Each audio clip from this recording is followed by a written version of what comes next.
ناظرین آداب۔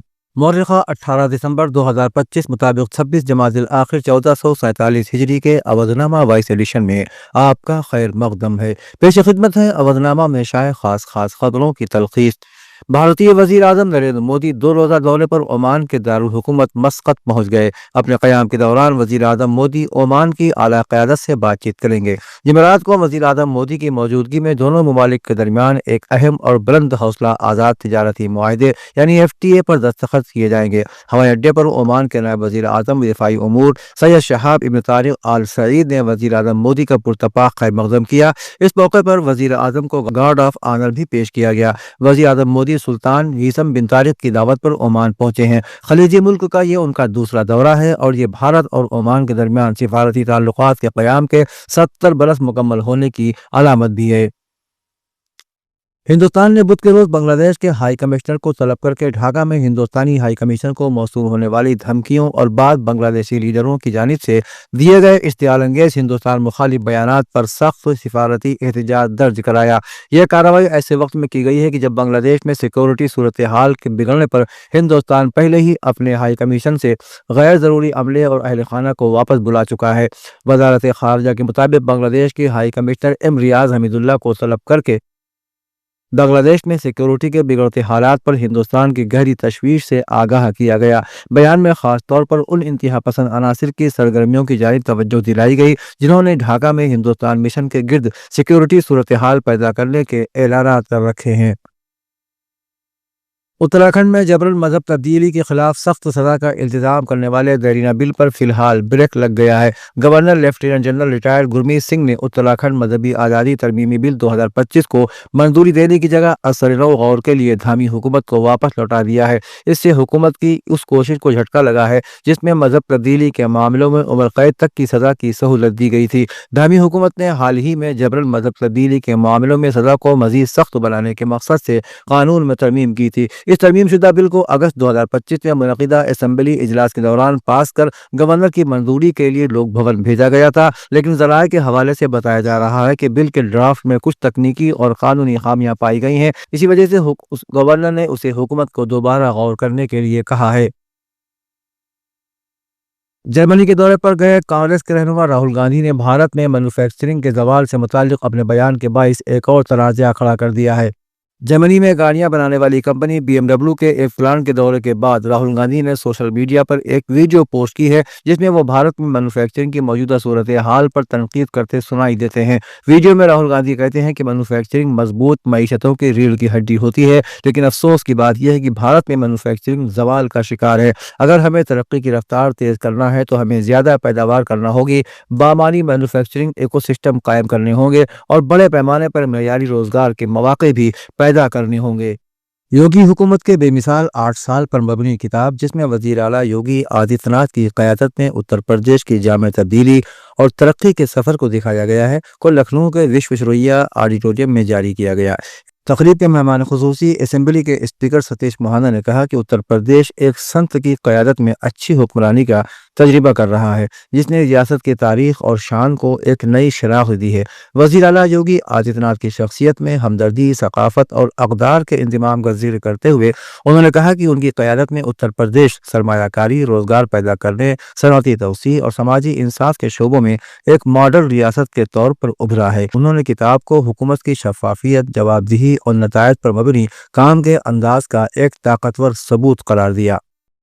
اتر پردیش کے دیہی نوجوانوں کو جدید تعلیم اور مسابقتی امتحانات کی بہتر تیاری کا موقع فراہم کرنے کے لیے وزیر اعلیٰ یوگی آدتیہ ناتھ کی ہدایت پر پہلے مرحلے میں ریاست کی 11,350 گرام پنچایتوں میں ڈیجیٹل لائبریری قائم کی جا رہی ہے، جس سے گاؤں کے طلباء اب شہروں پر منحصر ہوئے بغیر سول سروسز سمیت دیگر مسابقتی امتحانات کی تیاری کر سکیں گے۔ ذرائع نے بدھ کو بتایا کہ ہر ڈیجیٹل لائبریری پر 4 لاکھ روپے خرچ کیے جائیں گے۔ اس میں 2 لاکھ روپے کی کتابوں کا انتظام ہوگا، جبکہ 1,30,000 روپے کی IT آلات اور 70,000 روپے کا جدید فرنیچر لیا جائے گا۔ لائبریری میں e books, video lecture, audio مواد، کوئز اور تقریباً 20,000 ڈیجیٹل تعلیمی مواد دستیاب رہے گا۔ علماء فرنگی محل کی قدیم مذہبی اور علمی روایات پر عمل کرتے ہوئے اور مولانا ابوطیب احمد میاں فرنگی محلی کی تمناؤں کی تکمیل کرتے ہوئے مولانا خالد رشید فرنگی محلی امام عیدگاہ لکھنؤ کے صاحبزادے حافظ عبدالحی رشید فرنگی محلی نائب امام عیدگاہ لکھنؤ نے خدا تعالیٰ کی مقدس کتاب کو اپنے سینے میں محفوظ کرنے کی سعادت حاصل کی۔ اس مناسبت سے اسلامک سینٹر آف انڈیا عیدگاہ لکھنؤ میں حافظ موصوف کے اعزاز میں ایک محفل کا انعقاد کیا گیا۔ مولانا خالد رشید فرنگی محلی نے تقریب کی نظامت کی۔ انہوں نے قرآن مجید کی عظمت، اس کی تلاوت، اس کو حفظ کرنے کے فضائل اور اس کے اجر و ثواب احادیث نبوی کی روشنی میں بیان کیے۔ محفل کا اختتام مولانا عتیق احمد بستوی کی پرسوز دعا کے ساتھ ہوا۔ بہار کے وزیر اعلیٰ نتیش کمار کی جانب سے اسٹیج پر ایک مسلم خاتون ڈاکٹر کا حجاب ہٹانے کی کوشش پر شروع ہونے والا تنازعہ اب اتر پردیش تک پہنچ گیا ہے۔ اس معاملے میں نتیش کمار کا دفاع کرنے والے یوپی حکومت کے وزیر اور نشاد پارٹی کے صدر سنجے نشاد نے اب اپنے بیان پر وضاحت کرتے ہوئے معافی مانگ لی ہے۔ سنجے نشاد نے کہا کہ ان کے بیان کو غلط طریقے سے پیش کیا گیا اور وہ کسی کے جذبات کو ٹھیس پہنچانے کا ارادہ نہیں رکھتے تھے۔ انہوں نے معافی مانگتے ہوئے کہا کہ اگر میرے الفاظ سے کسی کو تکلیف پہنچی ہے تو میں اسے واپس لیتا ہوں۔ میرا مقصد کسی عورت، برادری یا مذہب کی توہین کرنا نہیں تھا۔ اودنامہ میں شہر جہانما خبروں کے مطابق شہری دفاعی ٹیموں نے غزہ سٹی کے مغربی حصے میں ایک گھر کے ملبے تلے سے ایک ہی کنبے کے 30 فلسطینیوں کی لاشیں بازیاب کی ہے۔ ایجنسی نے کہا کہ ملبے سے لاشیں نکالنے کے لیے محدود ساز و سامان بشمول ایک کھدائی کرنے والی مشین استعمال کرتے ہوئے تلاش کا عمل جاری رکھا جائے گا۔ فلسطینی حکام کا کہنا ہے کہ اسرائیلی فورسز غزہ کے نصف سے زیادہ حصے پر قابض ہیں اور جنگ بندی کے باوجود اس علاقے کے دیگر حصوں میں حملے جاری رکھے ہوئے ہیں۔ اقوام متحدہ میں امریکہ کی نائب مندوب جینیفر نے سلامتی کونسل کو بتایا کہ غزہ میں جنگ بندی اس وقت تک آگے نہیں بڑھ سکتی جب تک کہ آخری اسرائیلی مقوی کی لاش واپس نہیں مل جاتی۔ اس بیان میں اسرائیلی حکام کے موقف کی بازگشت ہے، جنہوں نے کہا ہے کہ جنگ بندی کا دوسرا مرحلہ اس وقت تک شروع نہیں ہو سکتا جب تک تمام اسیران کی لاشیں واپس نہیں کر دی جاتی۔ حماس نے کہا ہے کہ اسرائیل کے فضائی حملوں سے ہونے والی وسیع پیمانے پر تباہی کی وجہ سے اسرائیلی پولیس افسران گویلی کی باقیات کو برآمد کرنا مشکل ہے۔ ناقدین نے اسرائیل پر الزام لگایا ہے کہ وہ اس صورتحال کو استعمال کرتے ہوئے معاہدے کے دوسرے مرحلے کے آغاز میں تاخیر کر رہا ہے۔ اسرائیل کی ہٹ دھرمی کا سلسلہ مسلسل جاری ہے۔ صہیونی حکومت نے کینیڈین اراکین پارلیمنٹ کے وفد کو مغربی کنارے میں داخلے سے روک دیا ہے۔ بین الاقوامی خبر رساں ادارے کی رپورٹ کے مطابق 6 اراکین پارلیمنٹ سمیت کینیڈا کے 30 رکنی وفد کو اردن کے ایلن بی کراسنگ پر مغربی کنارے میں داخل ہونے سے منع کر دیا گیا۔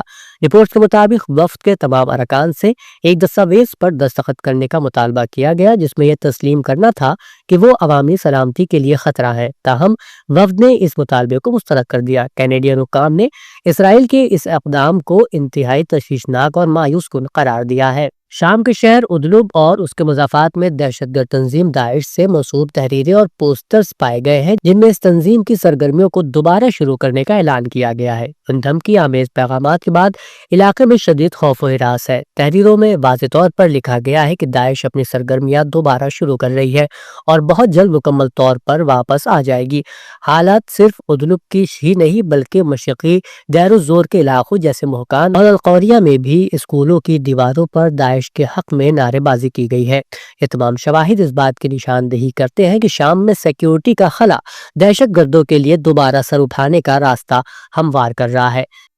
مہر خبر رساں ایجنسی کی رپورٹ کے مطابق ایرانی وزیر خارجہ عباس عراقچی نے ماسکو میں طلباء سے گفتگو کرتے ہوئے عالمی نظام میں آنے والی تبدیلیوں اور ایران کی خارجہ پالیسی پر مفصل روشنی ڈالی ہے۔ عراقچی نے کہا کہ دنیا گزشتہ 80 سالوں سے قانون پر مبنی عالمی نظام کی تلاش میں تھی، لیکن اب امریکہ تمام قوانین کو پس پش ڈال کر صرف طاقت اور زور کو اہمیت دے رہا ہے۔ انہوں نے کہا کہ امریکہ اور اسرائیل نے ایران کی ایٹمی تنصیبات پر حملہ کر کے عالمی قوانین کی کھلی خلاف ورزی کی ہے۔ اب امریکہ نے ظاہرداری بھی چھوڑ دی ہے اور وہ اعلانیہ حملوں کی دھمکیاں دے رہا ہے۔ مہر خبر رساں ایجنسی کی رپورٹ کے مطابق ایران کے وزیر خارجہ سید عباس عراقچی نے کہا ہے کہ صہیونی حکومت اور امریکہ کی جانب سے دی جانے والی دھمکیوں کا زیادہ تر تعلق نفسیاتی جنگ سے ہے، تاہم ایران ہر ممکنہ صورتحال سے نپٹنے کے لیے مکمل طور پر تیار ہے۔ افغانستان میں چھٹی جماعت اور یونیورسٹیوں سے آگے کی لڑکیوں کے اسکول بند ہونے کی وجہ سے 1 لاکھ سے زیادہ خواتین دستکاری کی طرف متوجہ ہوئی ہیں۔ افغان نیوز چینل طلوع نیوز نے ایک رپورٹ میں دعویٰ کیا ہے کہ بہت سی خواتین نئی مہارتیں سیکھنے اور باعزت روزگار حاصل کرنے کے لیے بےتاب ہے، لیکن وہ حکومت سے درخواست کرتی ہیں کہ وہ خواتین کے لیے اسکول اور کالجز دوبارہ کھولیں تاکہ وہ اپنے مقاصد کی جانب کام کر سکے۔ اودنامہ میں شائع مضامین کو مکمل طور پر پڑھنے کے لیے اودنامہ.com پر وزٹ کریں۔